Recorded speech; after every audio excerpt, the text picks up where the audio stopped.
அவர்களே, இந்த நாளிலே உங்களை பார்ப்பதிலே மிகுந்த சந்தோஷம்,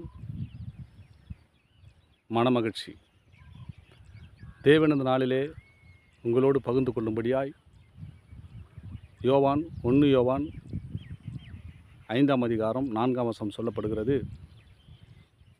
தேவனால் பிறப்பதெல்லாம் உலகத்தை ஜெயிக்கும், நம்முடைய விசுவாசமும் உலகத்தை ஜெயிக்கிற ஜெபமாய் மாறும்.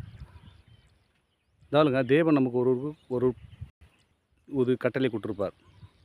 அவர்கிட்டருந்து பிறப்பதெல்லாம் எப்படி இருக்குமுன்னா, தேவனால் பிறப்பதெல்லாம் உலகத்தை ஜெயிக்குமா, உலகத்தை ஜெயிச்சிடலாம்.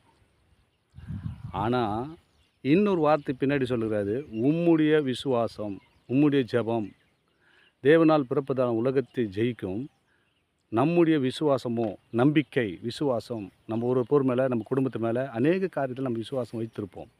அது சோர்ந்து போயிருக்கலாம். ஆண்டவர் சொல்கிறாருன்னா, உன்னுடைய விசுவாசம் நீ தளர்ந்து போகாத. இது எனக்கு கிடைக்குமா, கிடைக்காதா, நம்பிக்கை சோர்ந்து போகாத. வேலை ஸ்தலத்திலமா இருக்கலாம், வீட்டிலையா இருக்கலாம், அநேக காரியத்தில் நீங்கள் சோர்ந்து போயிருக்கலாம். அன்பு சகோதரனே, உங்கள் விசுவாசத்தை நீங்கள் விட்டு விடாதீங்கள். தேவன் வைத்த விசுவாசத்தை காட்டிலும் உங்களுடைய விசுவாசம் எப்படி இருக்க வேணும்னு சொன்னால், நம்முடைய விசுவாசம் எப்படி சொன்னால் உலகத்தையே ஜெயிக்கணுமா. இங்கே பாருங்கள், தேவனால் பிறகுதெல்லாம் உலகத்தை ஜெயிக்கும்.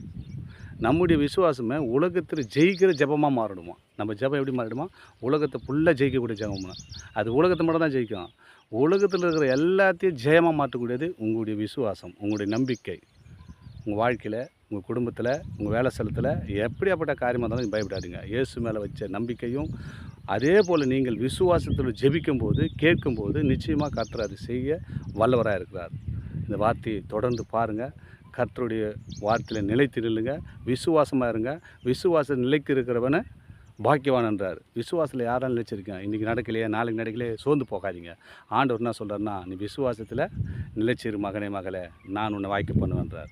இந்த நாளில் இந்த வீடியோ பார்க்குற உங்கள் குடும்பத்தில் விசுவாசமாக இருங்க, ஆசீர்வாதத்தை பெற்று அன்போடு வாழுங்க. ஆமாம்.